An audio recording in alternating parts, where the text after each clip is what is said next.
الحمد لله والصلاة والسلام على رسول الله. اما بعد، برادر سوال نمودند که ما یک سخنی حاجی مرزا را شنیدیم که گفته است که زنهای فاحشه را به زنی بگیرید و اینها را تربیت کنید. این عملی خیلی هم خوب است.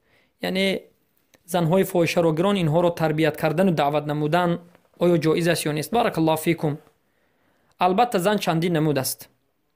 زنی مسلمه هست و زنی اهل کتاب است، یهود و نصارا، و زنی بودیست، مجوس و غیره. الله سبحانه و تعالی از زنهای اهل ایمان و اسلام و از زنهای اهل کتاب از هر دویش فقط عفیفه اش را گرفتن را، پاکیزه اش را گرفتن را جایز گفت والمحسنات من المؤمنات والمحسنات من الذين اوتوا الكتاب حل لكم.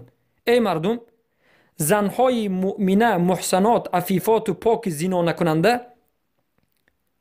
فاحشه نباشد، زنهای مؤمنه فاحشه نباشد، و زنهایی که از اهل کتاب، یهود و نصارا، یوریکا، یا که به فهم شما خریستیان، البته خریستیان گفتن درست نیست، باید اهل کتاب بگوید یا که یهود و نصارا بگوید، اگر فاحشه نباشد، زنی از فاحشه دور باشد، گرفتن برای اهل اسلام جایز است. اما غیر این از بدینا، بودیست و هندوس و مجوس و مرتد و ملحد و غیره گرفتن جایز نیست. برای همین میگویم فاحشه را عموما گرفتن جایز نیست، حرام است. الله سبحانه و تعالی میگوید الطیبات للطیبین والطیبون للطیبات والخبیثات للخبیثین والخبیثون للخبیثات. پاکان برای پاکان هستند، پاک زنها برای پاک مردا است، پاک زنها برای پاک مردا، پاک مردا برای پاک زنها. و این چنین خبیث و نجس ها برای خبیث ها و خبیث زن ها برای خبیث مرد ها.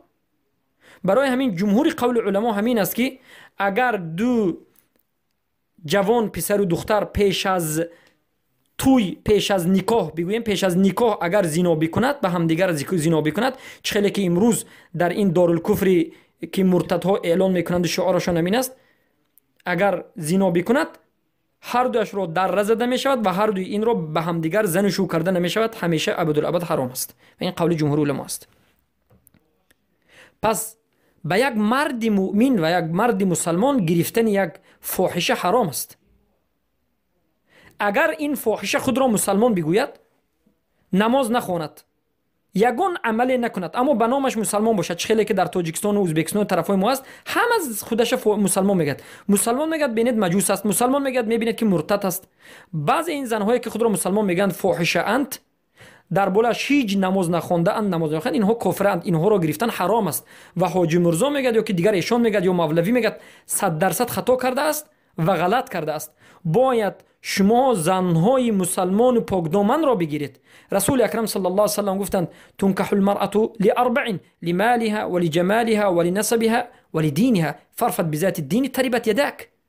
به دینش بشتاب. زن زیبا نباشد هم زن دیندار را بگیر که بینوات خوشبخت خواهی شد. موحده را بگیر. خوشبختی در توحید است، در زیباگی نیست، در توحید است. بارک الله فیکم.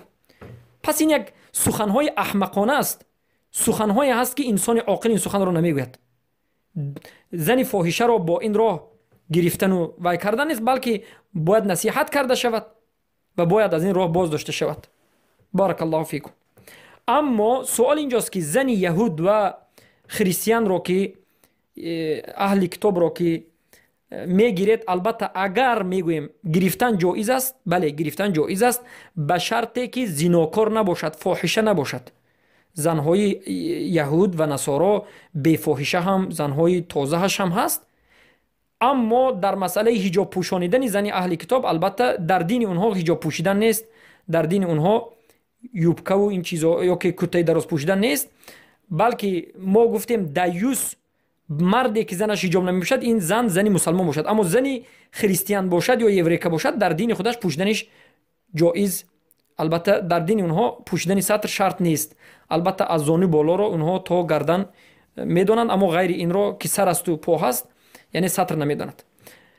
اما فرزنددار شدن از زن اهل کتاب خوب نیست. بارک الله فیکم. خیلی که ابن القیم جوزی در کتاب احکام اهل ذمه ذکر میکنه.